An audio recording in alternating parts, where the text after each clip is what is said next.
रमेश एक खाने का होटल चलाया करता था। उसका होटल ज्यादा नहीं चलता था। छोटा सा होटल होने की वजह से कम ही ग्राहक उसके पास आया करते थे। राजू उसके यहाँ काम किया करता था।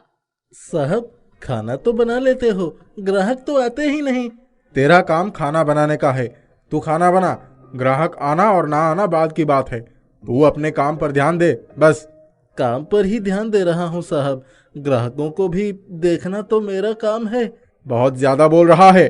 छोटा मुंह और बड़ी बात साहब, पर रोज इतना खाना बचता है, बनाने का क्या फायदा। सही कह रहा है तू। रोज इतना खाना बच जाता है पर ग्राहक कोई नहीं आता। लेकिन क्या करूं?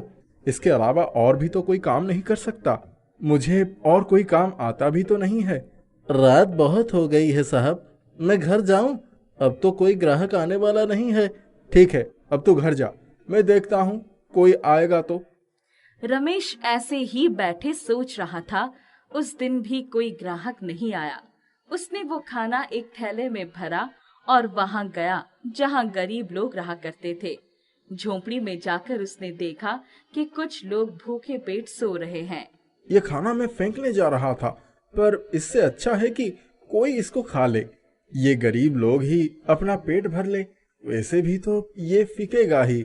चलो, मैं इन्हीं को दे देता हूँ। पैसे तो किसी भी सूरत नहीं मिलने।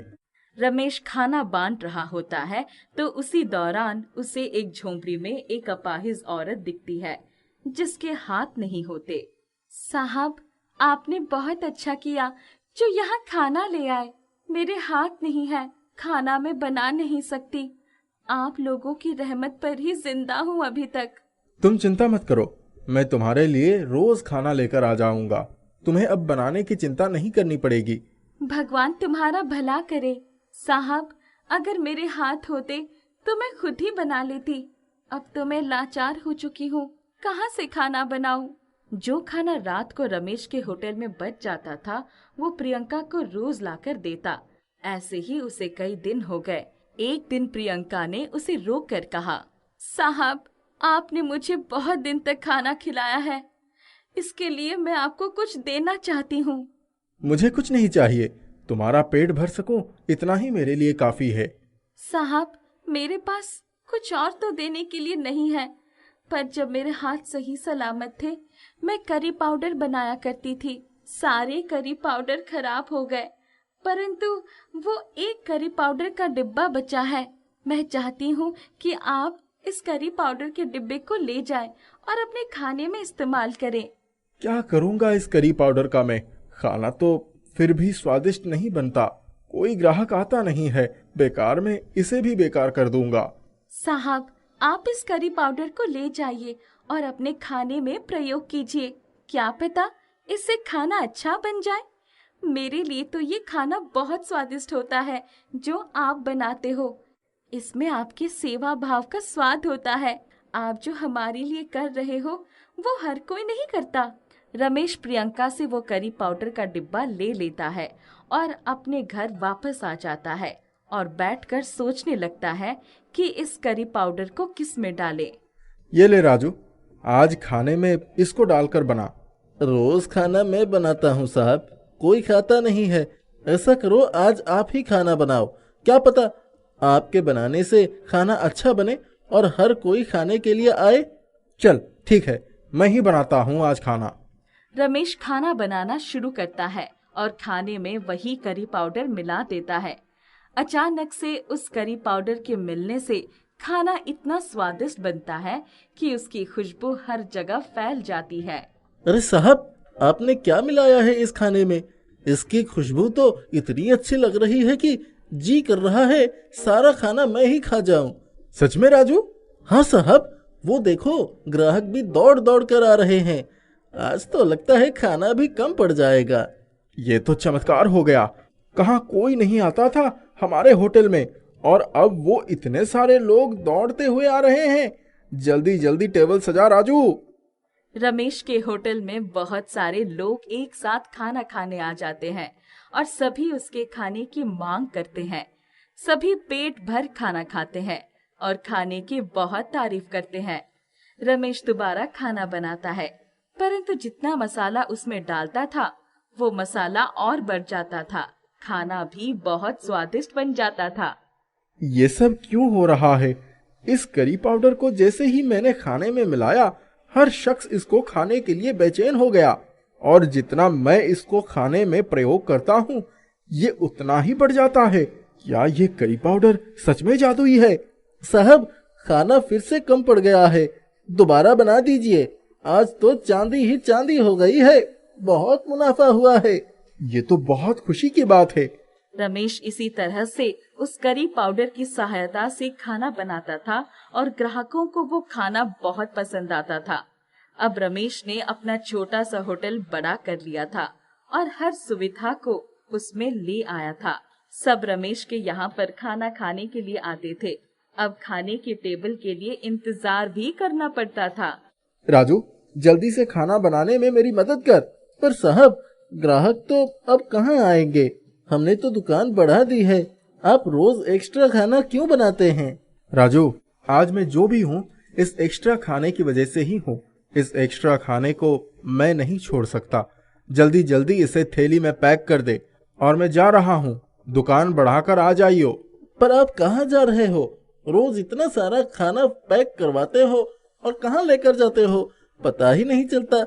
ये खाना ही तो है जिसने मुझे जादुई करी पाउडर दिया है। इसी करी पाउडर की वजह से ही तो मैं आज इस मुकाम पर पहुंचा हूँ। अगर मैं ये खाना गरीबों में नहीं देता तो इनकी दुआ जादू के रूप में मुझे नहीं मिलता। मैं कभी भी गरीबों को खाना खिलाना नहीं भूल सकता। रमेश इसी तरह से रात को उस करी पाउडर से खाना बनाकर गरीबों को खिलाता था और प्रियंका के लिए खाना लेकर जाता था। वो आज बहुत अमीर हो चुका था, परंतु उसने अपनी अच्छाई नहीं छोड़ी थी। वो गरीबों का चहेता बन चुका था। एक बार एक नगर में एक महात्मा जी अपना डेरा डालते हैं। लोग उनके पास अपनी समस्याएं लेकर आते और महात्मा जी लोगों की समस्याओं का हाल अपनी सूझबूझ से देते। उसी नगर में भोला नाम का लड़का अपनी विधवा माँ के साथ रहता था। अपने नाम के अनुरूप ही भोला बहुत ही भोला और कुछ कम बुद्धि वाला था। उसकी माँ को हमेशा उसकी चिंता रहती। बेटा, अब तो बड़ा हो गया है, तुझे अपना ध्यान खुद रखना होगा। जिंदगी का क्या भरोसा, मेरा कब बुलावा आ जाए। तुझे दुनिया के तौर तरीके सीखने होंगे बेटा। बुलावा? माँ, तुम कहीं जा रही हो क्या? कहाँ से बुलावा आ गया तुम्हारा? हे भगवान, कब समझेगा तू। नगर में हर कोई भोला को अच्छी तरह जानता था। लोग अक्सर उसकी कम बुद्धि का फायदा उठाकर उससे अपना काम निकलवा लेते और भोला दुनियादारी से अनजान लोगों के काम खुशी खुशी करता। भोला की माँ को महात्मा जी के बारे में पता चलता है तो वो भोला को उनके पास लेकर जाती है। महात्मा जी, मेरा बेटा भोला अत्यधिक भोला है, या यूं कहे कि मंद बुद्धि है। महात्मन, मैं आपके चमत्कारों के विषय में बहुत कुछ सुनी हूँ। कृपया कुछ चमत्कार मेरे बेटे पर भी कर दीजिए, जिससे इसकी बुद्धि ठीक हो जाए और लोग इसका फायदा न उठाए। महात्मा जी भोला को देखकर मुस्कुराते हैं और उसे एक लड्डू देते हैं जो कि शुद्ध देसी घी का बना होता है और उसमें से देसी घी की बहुत ही अच्छी महक आ रही थी। भोला बेटा, ये लड्डू रख लो, इसे हमेशा अपने पास रखना। ये तुम्हारे साथ कुछ बुरा नहीं होने देगा। हमेशा अपने साथ कैसे रख सकूंगा महात्मा जी? ये तो कुछ समय बाद खराब हो जाएगा। इसमें से बहुत अच्छी सी देशी घी की खुशबू आ रही है, इसे तो मैं अभी खा लेता हूँ। भोला जैसे ही लड्डू को खाने लगता है, महात्मा जी उसे रोक लेते हैं। मूर्ख, तुझे समझ नहीं आता, इसे खाना नहीं है, केवल अपने पास रखना है। भोला की माँ उससे लड्डू ले लेती है और उसे वहाँ से ले जाती है। घर पर, माँ, मुझे वो लड्डू दो ना, कितना स्वादिष्ट लग रहा है, मुझे वो खाना है। बेटा, महात्मा जी ने कहा है कि इसे खाना नहीं है, केवल अपने पास रखना है। तू जिद मत कर, ले पैसे ले और बाजार से अपने लिए और लड्डू ले आना, लेकिन इस लड्डू को मत खा मेरे बच्चे। भोला की माँ उसे लड्डू खाने से तो रोक देती है, लेकिन महात्मा जी ने कहा है कि इसे खाना नहीं है, केवल अपने पास रखना है। लेकिन ये तो कुछ दिन में खराब हो जाएगा। भोला की माँ लड्डू को एक डिबिया में डालकर रख देती है। भोला चुपके से उस लड्डू को खाने आता है। जैसे ही भोला वो लड्डू मुंह में डालता है तो ये क्या, लड्डू तो सोना का बन जाता है। ये कैसा लड्डू दिया है महात्मा जी ने?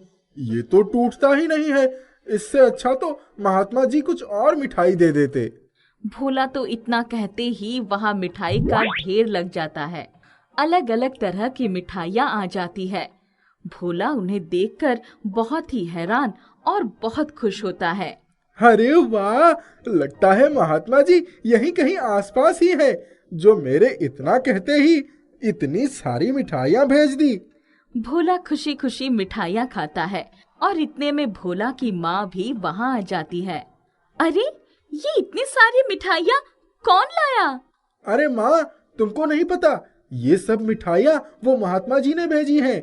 वो यहीं कहीं आसपास ही हैं, और जैसे ही मैंने कहा कि मुझे मिठाइयाँ खानी है तो उन्होंने ये सारी मिठाइयाँ भेज दी। माँ को भोला की बातों पर विश्वास नहीं होता और वो बहुत ध्यान से लड्डू को देखती है। वो लड्डू उठाकर मुंह में डालने लगती है कि तभी, अरे माँ, इसे क्यों खा रही हो? ये तो पत्थर का है। पत्थर का? क्या बोल रहा है तू? माँ जैसे ही लड्डू को मुंह में डालने लगती है तो लड्डू सोने का बन जाता है। माँ ये देखकर बहुत हैरान होती है। अरे, ये तो सोने का लड्डू है। काश मुझे सोने के लड्डू की जगह सोने की चेन मिल जाती।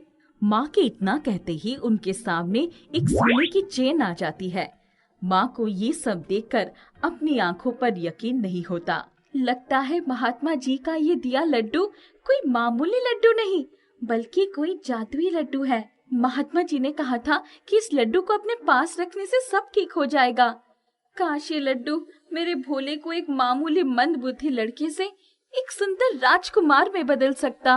माँ के इतना कहते ही भोला की तो काया ही बदल गई। मामूली सा मंदबुद्धि दिखने वाला भोला एक सुंदर, बलिष्ठ और समझदार राजकुमार की तरह दिखने लगा। उसके कपड़े भी राजकुमार जैसे सुंदर बन गए। माँ और भोला को अपनी आंखों पर विश्वास ही नहीं हो रहा था। उन्हें ये सब एक सपने जैसा लग रहा था। भोला, मेरे बच्चे, तू तो एकदम राजकुमार लग रहा है। कितना प्यारा, सुंदर राजकुमार। माँ और भोला लड्डू के आगे हाथ जोड़कर धन्यवाद करते हैं। माँ, मैं जल्दी ही तुमको एक बड़े घर की मालकिन बनाऊंगा। मैं खूब मेहनत करके पैसे कमाऊंगा और बड़ा घर और गाड़ी खरीदूंगा। भोला ने जैसे ही बड़ा घर और गाड़ी खरीदने की बात कही, उनका घर एक छोटे से टूटे फूटे घर की जगह एक बड़े आलीशान घर में बदल गया और घर के बाहर एक बड़ी चमचमाती गाड़ी भी आ गई। भोला और उसकी माँ के दिन बदल गए थे। दोनों अब खूब बंठन के रहते, बड़ी बड़ी गाड़ियों में घूमते, महंगे महंगे कपड़े पहनते। इन सब की वजह से दोनों में बहुत घमंड आ गया था।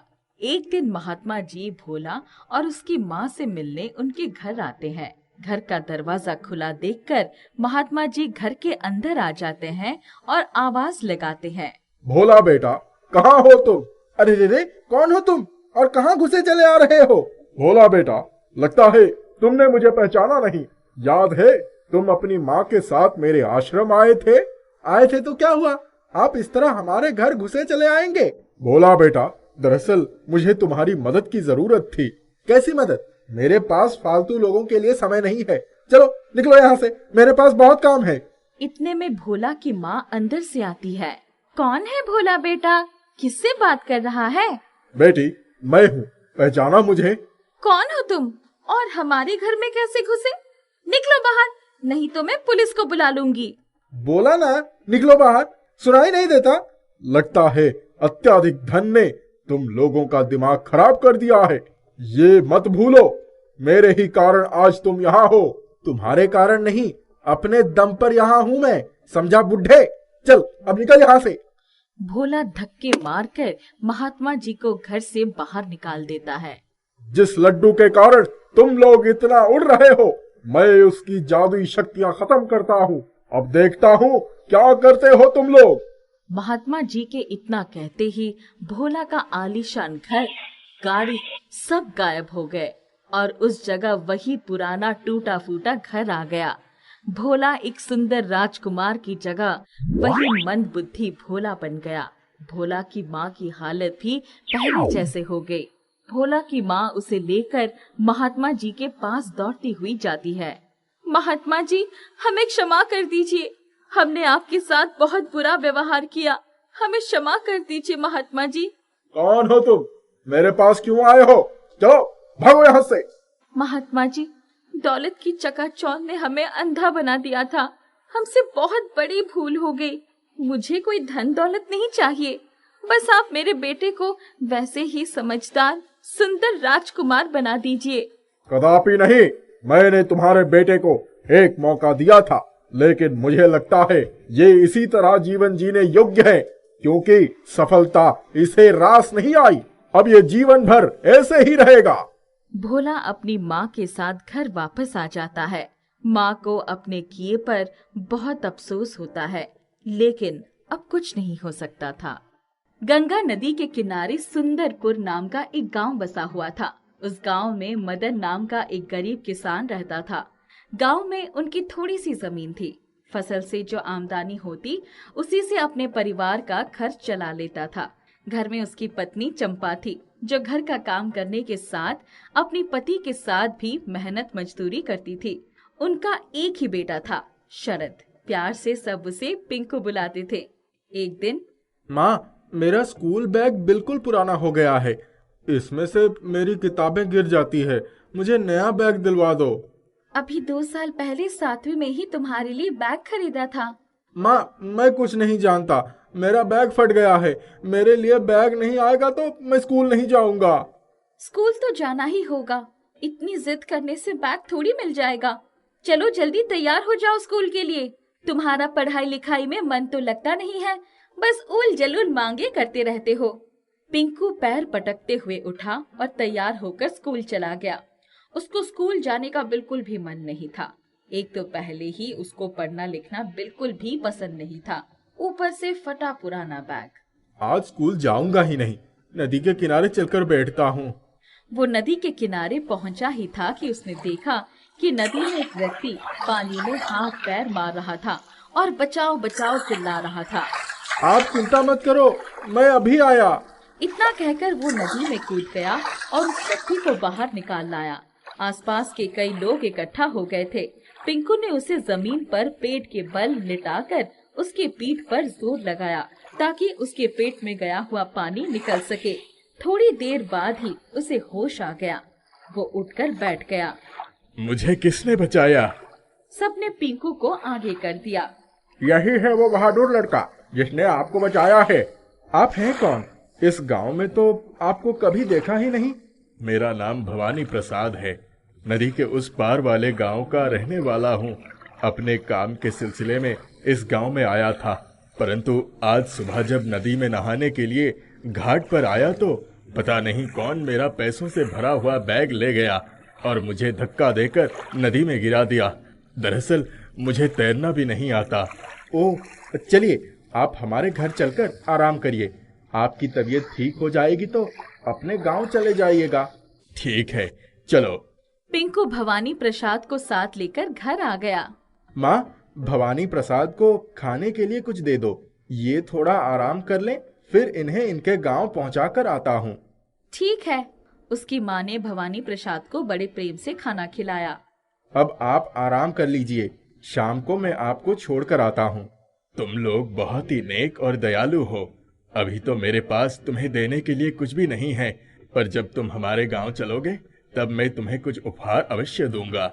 हमने आपको उपहार के लालच में थोड़ी खाना खिलाया। अरे नहीं नहीं, मेरी बात का ये मतलब नहीं था। भवानी प्रसाद के पास नाव वाले को देने के लिए पैसे तो थे नहीं। पिंकू भवानी प्रसाद के साथ नदी के किनारे गया और नाव में बैठकर दूसरे किनारे पर पहुंच गया। काका, मैं तुमको कल पैसे दे दूंगा, पर आज पैसे मत मांगना। ठीक है बबुआ। जब वो लोग भवानी प्रसाद के गांव पहुंचे तब सब लोग उन्हें देखकर खुश हो गए। अगर ये पिंकू मेरी जान ना बचाता तो मैं नदी में डूबकर मर ही गया होता। भवानी प्रसाद की पत्नी शीतला ने पिंकू को अपने पास बिठा लिया और उसे उसके परिवार के बारे में पूछा। अब मैं चलता हूँ, मुझे स्कूल भी जाना है।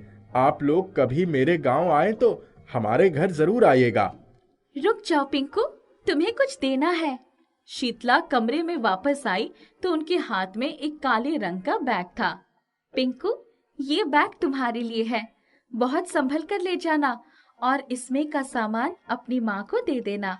आपको कैसे पता चला कि मुझे स्कूल बैग की जरूरत है? इस स्कूल बैग की वजह से ही मैं भवानी काका की जान बचा पाया। पिंकू ने उस दिन की सारी बातें शीतला को बताई। चलो अच्छा हुआ ना, तुम भी आते रहना। पिंकू ने बैग कंधे पर रख लिया और बड़ी मस्ती से चल पड़ा।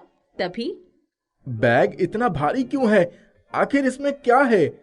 जरा खोल कर देखूं तो सही। उसने एक पेड़ के नीचे बैठकर बैग खोला तो उसकी आंखें फटी की फटी रह गई। पूरा बैग सोने की असरफियों से भरा हुआ था। लगता है उन्होंने गलती से ये बैग मुझे दे दिया है। मुझे फिर वहां जाना होगा।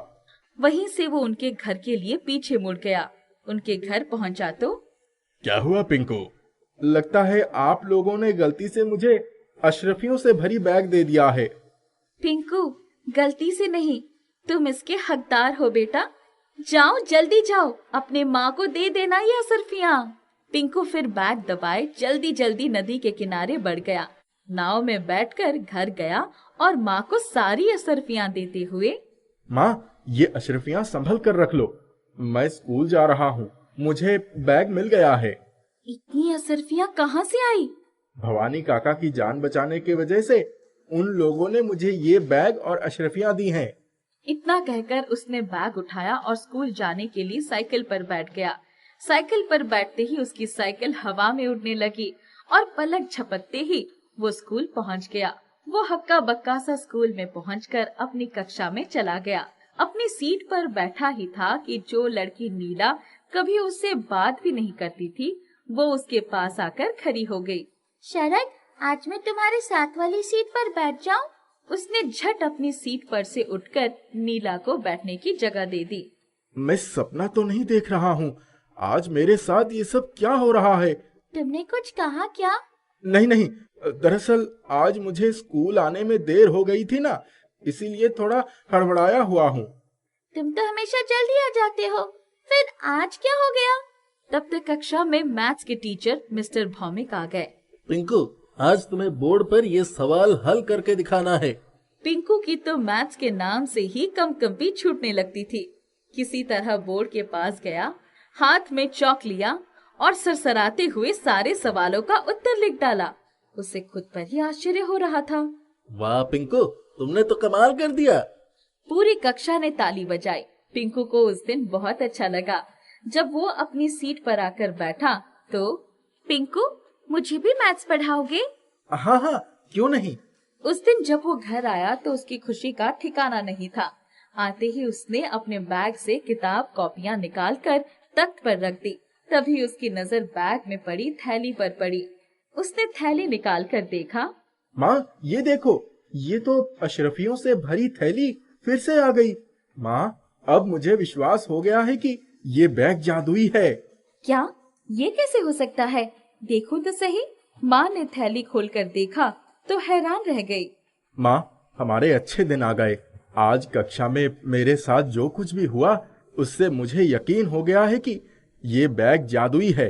इस बैग से मिलने वाले पैसों से अपनी सारी जरूरतें पूरी कर सकते हैं और गरीबों एवं जरूरतमंदों को भी बांट सकते हैं। तुम ठीक कहते हो बेटा। धीरे धीरे उनके घर में सब कुछ ठीक हो गया। पिंकू अपनी कक्षा का सबसे अच्छा बच्चा बन गया था। कुछ दिनों में ही पिंकू की बोर्ड की परीक्षा हुई। उसने अपने स्कूल में टॉप किया था। तभी नीला का फोन आया। हेलो पिंकू, बहुत बहुत बधाई। मैं तुम्हारी सफलता से बहुत खुश हूँ। पिंकू को अपने कानों पर विश्वास नहीं हुआ। जादुई स्कूल बैग ने उसे कहां से कहां पहुंचा दिया। बांके एक गरीब मजदूर था। बड़ी मेहनत से अपने परिवार का पेट पालता था। पहले तो उसकी पत्नी गंगा भी उसके साथ खेत पर काम करने जाती थी, पर जब से उनका बेटा माधव पैदा हुआ था, बांके ने उसको काम पर जाने से मना कर दिया। तुम सिर्फ बच्चे की देखभाल करो, तुम्हें जाने की कोई जरूरत नहीं है। मैं जो भी कमा कर लाऊंगा उसी में खर्च चला लेंगे। गंगा बच्चे का लालन पालन बड़े प्यार से करती। धीरे धीरे उनका दुलारा माधव बड़ा होने लगा, पर 1 बरस का होने को आया, न चलने का प्रयास करता, न ही मुंह से बोल फूटते थे। सुनो जी, इस उम्र की ही तो मेरी बड़ी बहन की बेटी नीरू भी है। कितनी तेज भागती है। हमारा लाल क्यों नहीं चल पाता है? बोलने की भी इच्छा नहीं होती इसको तो। क्या बताऊं, कहीं से पैसों का जुगाड़ होते तो डॉक्टर को दिखा देते। गंगा रात दिन बेटे के बारे में ही सोचती रहती। गरीबी ऐसी कि 2 वक्त रोटी मिल जाए वही बहुत था। एक दिन, सुनो जी, मैं हाथ पर हाथ रखकर नहीं बैठूंगी। मुझे शहर जाकर माधव का इलाज करवाना है। शहर में चलकर कुछ तो काम मिलेगा। खेत अधिया पर दे दो। तू शायद ठीक कहती है, यहाँ बैठकर तो कुछ भी हासिल नहीं होगा। 1 हफ्ते बाद ही दोनों शहर की बस में बैठ गए। कलकत्ता जैसे शहर में जाएं तो जाएं कहाँ। बस ने उतारा तो बस अड्डे की भीड़ भाड़ देखकर वहीं किसी कोने में दुबक कर खड़े हो गए। रात हो गई थी। तभी, है, चलो यहाँ से आगे जाओ, रास्ता खाली करो। कहाँ जाएं बाबू? हमारे पास तो कोई जगह भी नहीं है। यहाँ कैसे आए? घर वालों ने निकाल दिया है। बच्चा बीमार है। कहाँ जाएं? कहते कहते वो रोने लगी। ठीक है, लेकिन ये कोई रहने की जगह नहीं है, यहाँ से बाहर जाओ। दोनों अपना सामान उठाए बाहर निकल आए। तभी एक बूढ़ी औरत उनके सामने ही लड़खड़ा कर गिर पड़ी। तुम माधव को पकड़ो, मैं उन्हें उठाती हूँ। गंगा ने बूढ़ी औरत को सहारा देकर उठाया और उनके कपड़े झाड़े। मैं कैसे गिर पड़ी मुझे तो पता ही नहीं चला। आप अकेले कहाँ जा रही हैं? मैं गंगा सागर गई थी, वहाँ से आ रही हूँ। शायद कमजोरी की वजह से चक्कर आ गया। तुम लोग कहाँ जा रही हो? हम इस शहर में नए आए हैं, किसी को नहीं जानते, समझ नहीं पा रहे हैं कहाँ जाएं। ओह, तुम लोग मेरे साथ मेरी कोठी चलो, मैं तुम्हें रहने की जगह दूंगी। लेकिन वेकिन कुछ नहीं, चलो। तभी एक गाड़ी आकर उनके सामने खड़ी हो गई और ड्राइवर ने आकर दरवाजा खोल दिया। आइए माँ जी। कुंवर सिंह, ये दोनों भी हमारे साथ चल रहे हैं। इनका सामान डिक्की में रखो। कुंवर सिंह ने उनका सामान भी डिक्की में रखा और सभी लोग गाड़ी में बैठ गए। गाड़ी जब कोठी पर पहुंची तो, कुंवर सिंह, हिम्मत सिंह से कहो कि कोठी के पीछे जो क्वार्टर है उनका खुलावा करके इनके रहने की व्यवस्था कर दे। ये लोग हमारे गांव से आए हैं, इन्हें कोई परेशानी नहीं होनी चाहिए। आपका ये उपकार हम कभी नहीं भूलेंगे। आज आराम करो, कल 8 बजे सुबह आकर मिलना। उन दोनों को रहने का ठिकाना मिल गया था। कमरे में खाना बनाने के लिए सब कुछ था। एक चारपाई रखी थी, और क्या चाहिए था। लगता है गांव से निकलते ही किस्मत का दरवाजा खुल गया। अब हमारे बेटे का इलाज भी हो जाएगा। हाँ, मालकिन बहुत नर्म दिल औरत है। दूसरे दिन दोनों कोठी में मिलने गए तो, बांके, तुम हमारी कोठी में चौकीदारी का काम करोगे? जी मालकिन, पर ये तो बड़ी जिम्मेदारी का काम है। भाई, तुम दिखने में अच्छे खासे ताकतवर लगते हो और जिम्मेदारी से घबरा रहे हो। नहीं मालकिन, मेरा मतलब था इतने कम समय में ही आपने मुझे इतनी बड़ी जिम्मेदारी सौंप दी। आप हमें जानती ही कितना हैं। आदमी पहचानने में कभी मेरी आंखें धोखा नहीं खा सकती। आपकी अत्यंत कृपा है हम पर। हाँ गंगा, तुम हमारी रसोई में खाना बनाने में मदद कर देना। इस कोठी में सभी लोगों का खाना एक साथ बनता है, मैं अकेली कितना खाऊंगी। मालकिन, आपका परिवार?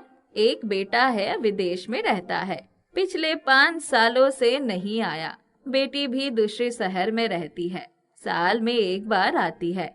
हर बार यही कहती है कि कोठी और सारा कारोबार बेच दो, हमारे पास चलो। पर अपना घर तो अपना ही होता है ना। जब तक हाथ पैर चल रहे हैं, क्यों किसी पर बोझ बनूं? मालकिन, आप चिंता मत करिए, हम आपकी पूरी तरह से देखभाल करेंगे। बस मेरा बच्चा किसी तरह ठीक हो जाए। क्या हुआ तुम्हारे बच्चे को? गंगा की आंखों से आंसू बहने लगे। उसने रोते हुए माधव के बारे में सब कुछ बताया। अरे, तुमने पहले क्यों नहीं बताया? मेरी बेटी तो बच्चों की ही डॉक्टर है, अगले महीने ही आने वाली है, तब उसी को दिखा लेंगे। ओह मालकिन, देखो ना ईश्वर की लीला भी कैसी अद्भुत है। देने पर आमादा हो जाए तो छप्पर फाड़ कर देता है। मेरा बेटा ठीक हो गया तो हम तो जीवन भर आपकी सेवा में ही गुजार देंगे। मैं आज ही बेटी से बात करूंगी। गंगा और बांकी बहुत खुश थे। उसी दिन से उन्होंने अपने अपने काम संभाल लिए। मालकिन की बेटी आई तो उन्होंने माधव का इलाज किया। माधव कुछ ही दिनों में ठीक हो गया था। 1 साल बीत गए थे। कड़कड़ाती ठंड की रात थी। सब सो रहे थे। बांकी कोठी के फाटक पर पहरेदारी कर रहा था। तभी उसने देखा कि फाटक के बाहर कोई साया है जो फाटक फांद कर आने की कोशिश कर रहा है। कौन है वहाँ? पकड़ो पकड़ो, चोर चोर! बांके के चिल्लाते ही सभी लोग उठ गए और चारों तरफ लाइट जल गई। बांके ने उस चोर को दबोच लिया। वो चोर एक फटा हुआ शर्ट और पैंट पहने हुए था। किसी अच्छे घर का युवक लग रहा था। क्या लेने आया था? दिखने में तो शरीफ खानदान का लगता है। चोरी करते शर्म नहीं आई तुझे? पैसे चाहिए, इसीलिए चोरी करनी पड़ रही है। मुझे छोड़ दो भाई। बांके ने सबको जाने का इशारा किया और खुद उसको बरामदे तक ले आया। उसका पूरा बदन ठंड से कांप रहा था। बांके को उस पर दया आ गई। उसने अपना स्वेटर उसके शरीर पर डाल दिया और जरूरतें पूरी करने के लिए ही लोग काम करते हैं, वरना सब के सब चोरी करके ही खाते। भाई, ये मेरी ही कोठी है। किसी तरह अपनी माँ को देखना चाहता था। मेरी माँ मुझसे नफरत करती है। मैं हूँ ही ऐसा। इतना कहकर वो फूट फूट कर रो पड़ा। बांके को काटो तो खून नहीं। तुम यहीं बैठो, मैं मालकिन को बुलाकर ले आता हूँ। नहीं नहीं, रहने दो, वो मुझे कभी माफ नहीं करेंगी। ऐसा क्या किया तुमने? मालकिन तो बहुत ही अच्छी और दयालु हैं। मेरी बहन की शादी हो चुकी थी। पिताजी कारोबार के सिलसिले में विदेश गए थे। एक दिन कॉलेज में मुझे अचानक चक्कर आ गया। मेरे दोस्तों ने डॉक्टर को दिखाया। तीसरे दिन पता चला कि मुझे ब्रेन ट्यूमर है। ये बात मैं घर में बताने वाला ही था कि मेरे पिता के मरने की खबर आ गई। घर में मातम पसरा हुआ था। मैं माँ को अपनी बीमारी के बारे में बताकर और दुख नहीं देना चाहता था। लेकिन आप तो विदेश में थे। मैं कहीं नहीं गया था, बस अपने इलाज के लिए इस शहर से उस शहर घूम रहा था। माँ को मैंने कह दिया था कि मैं विदेश जा रहा हूँ। माँ को यही लगता है कि मैंने उसे धोखा दिया है, पर जिंदगी ने मुझे खुद धोखा दिया है। शुरू में मैं माँ से पढ़ने के बहाने पैसे लेता था। माँ मुझे वापस आने को कहती थी, पर मैं अस्पतालों में रहने की वजह से नहीं आ सकता था। आप अपनी माँ को बता देते। मेरी माँ बिल्कुल टूट जाती। आज के दिन माँ खुद सारा व्यापार चला रही है। मुझसे नाराज ही तो है सिर्फ। मालकिन चोर चोर का शोर सुनकर बाहर आ गई थी और पता नहीं कब से दोनों की बातें सुन रही थी। आंखों से गंगा यमुना बह रही थी। मैं सिर्फ यही कह सकता हूँ कि तुम मेरे घर में चलो। मालकिन के पास रहने का मौका मिल जाएगा। वक्त देखकर उन्हें सब कुछ समझा देना।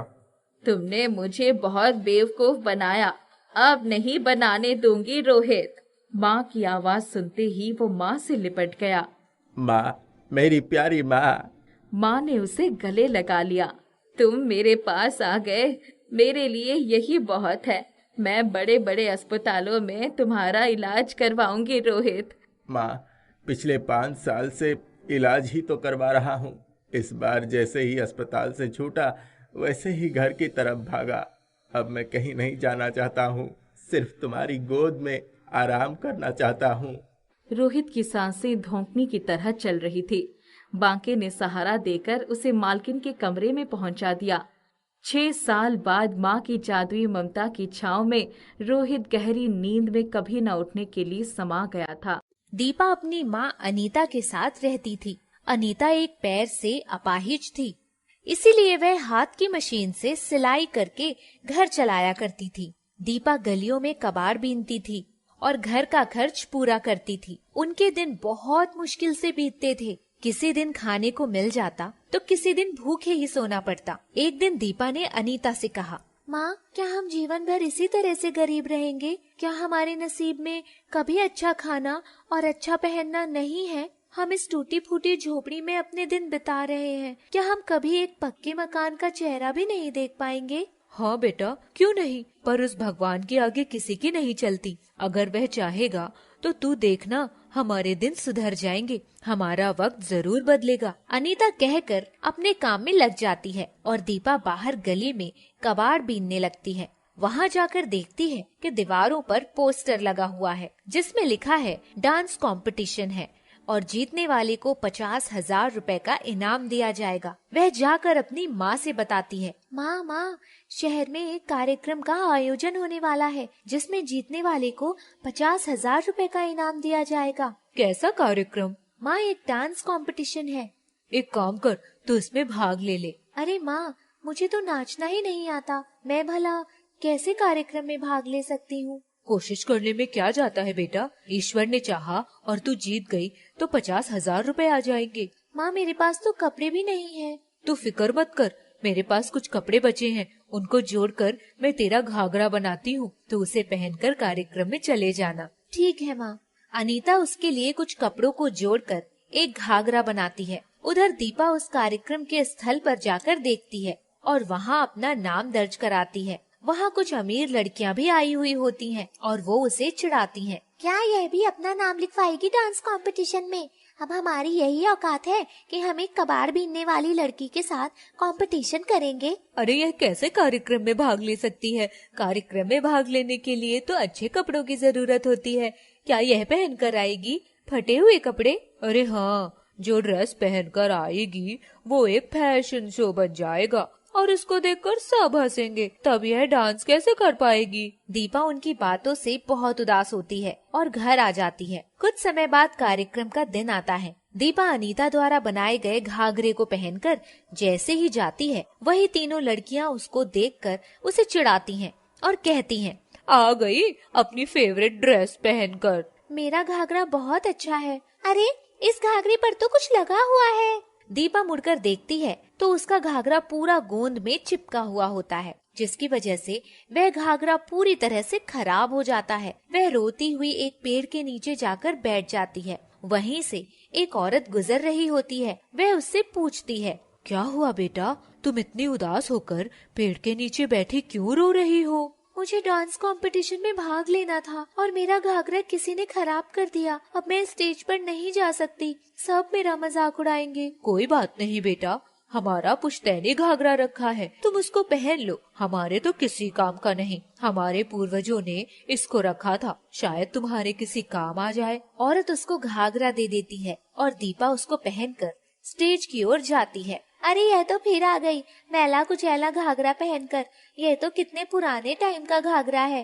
काश ये घाघरा एकदम नया और चमकदार होता तो कितना अच्छा होता। तभी घाघरा एक नए डिजाइन में बदल जाता है और दीपा उसमें बहुत ही खूबसूरत दिखने लगती है। दीपा जैसे ही स्टेज पर जाती है, उसके पैर अपने आप थिरकने लगते हैं और वह डांस करने लग जाते हैं, जिससे वह प्रथम आती है और प्रथम आने पर 50,000 रुपए का इनाम लेती है। वहीं दूसरी तरफ एक लड़की उसका घाघरा खराब करने के लिए जैसे ही पानी फेंकती है तो दीपा सोचती है कि वह पानी उस पर ना गिरे और वह पानी उसी लड़की पर गिर जाता है और एकदम वैसा ही होता है। वह खुशी खुशी अपने घर आती है और माँ को सारी बातें बताती है। अनीता बहुत खुश होती है और उसको बहुत सारा आशीर्वाद देती है। माँ, 50,000 तो मैंने कमा लिए, बस एक बार आपका पैर ठीक हो जाए, मुझे बहुत खुशी होगी। तभी अचानक क्या होता है कि अनीता अपने पैरों पर चलने लगती है। दीपा और अनीता आश्चर्यचकित हो जाते हैं। तभी उसको एहसास होता है कि जब से यह घाघरा मिला है कुछ अलग हो रहा है। माँ, मुझे यह घाघरा जादुई लग रहा है, क्योंकि मैं इससे जो भी मांगती हूँ पूरा हो जाता है। ऐसे कैसे हो सकता है? आपको विश्वास नहीं है ना माँ? तो चलो मैं एक बार फिर से कोशिश करके देखती हूँ, मेरा यह घर एक पक्के मकान में बदल जाए। और तभी पलक झपकते ही झोपड़ी पक्के मकान में बदल जाती है। तब अनीता और दीपा को विश्वास हो जाता है कि यह घाघरा जादुई है। अब दीपा और अनीता उस घाघरे की सहायता से अपने अच्छे दिन व्यतीत करने लगते हैं और दूसरों की सहायता भी करते हैं। एक दिन अनीता और दीपा बैठे हुए थे कि बाहर से शोर आता है, तो दीपा बाहर जाकर देखती है। दीपा, दीपा, भागो यहाँ से, एक एरोप्लेन क्रैश हो गया है और वो हमारे शहर की ओर ही गिरने वाला है। दीपा उस घाघरे की ओर देखती है और कहती है, घाघरे, अगर तुम सच में जादुई ताकत रखते हो तो इस हवाई जहाज को जमीन पर आने से रोक दो और इसके यात्रियों को सुरक्षित बाहर निकालो। पलक झपकते ही घाघरा एक बड़ी चादर में बदल जाता है और जहाँ वह प्लेन आकर गिरता है उसी जगह पर रुक जाता है। उस चादर से सभी यात्री आराम से जमीन पर आते हैं। कोई भी यात्री गंभीर रूप से घायल नहीं होता है। सभी अपनी जान बचाकर नीचे आ जाते हैं। शहर के सभी लोग उसकी समझदारी की तारीफें करते हैं। पर वहीं दूसरी ओर तीनों लड़कियों को दीपा के जादुई घाघरे के बारे में पता चल जाता है। वह उसे चुराने के लिए एक रात को आती हैं और जैसे ही उस घाघरे से बोलती हैं, जादुई घाघरा मुझे बहुत खूबसूरत बना दो। जादुई घाघरा अपने अंदर से एक काले रंग का धुआं फेंकता है जो उसके चेहरे पर चिपक जाता है। वो बहुत कोशिश करती है पर वह कालिक उसके चेहरे से नहीं निकलती। अरे यह क्या, तुमने मेरी सुंदरता पर काला धब्बा लगा दिया। अब मैं तुम्हें नहीं छोड़ूंगी। तीनों लड़कियां कैंची लेकर उस घाघरे को काटने के लिए दौड़ती हैं। तभी वह घाघरा एक रस्सी का रूप ले लेता है और तीनों लड़कियों को बांध देता है। तीनों लड़कियां बचाओ बचाओ चिल्लाती हैं तो वहाँ दीपा आ जाती है। तीनों लड़कियां अपनी गलती बताती हैं और दीपा से क्षमा मांगती हैं। जादुई घाघरा, तुम इन तीनों को माफ कर दो। इन्होंने अनजाने में आकर तुम्हें हानि पहुंचाने की कोशिश की है। अगर तुम भी इनको हानि पहुंचाओगे तो तुम में और इनमें क्या फर्क रह जाएगा। जादुई घाघरा अपने असली रूप में आ जाता है और तीनों लड़कियां अपनी जान बचाकर वहाँ से भाग जाती हैं। अब दीपा और अनीता उस घाघरे की सहायता से सारे शहर की सहायता करते हैं और खुशी खुशी अपना जीवन व्यतीत करते हैं। एक गांव में भूरा नाम का एक किसान रहता था। उसने कई मुर्गियां पाली थी। उसका मुर्गियों और अंडों का व्यापार था। अचानक एक भयानक संसर्ग से फैलने वाली बीमारी ने उसकी सारी मुर्गियों और चूजों को मौत की गोद में सुला दिया। उसका पूरा व्यापार चौपट हो गया। उसके सर पर बहुत सारा कर्ज भी हो गया था। एक दिन उसके घर एक महात्मा पधारे और भूरा ने उन्हें अपना सारा हाल सुना दिया। महात्मा ने अपने ज्ञान दृष्टि से सारी वस्तु स्थिति को जान लिया।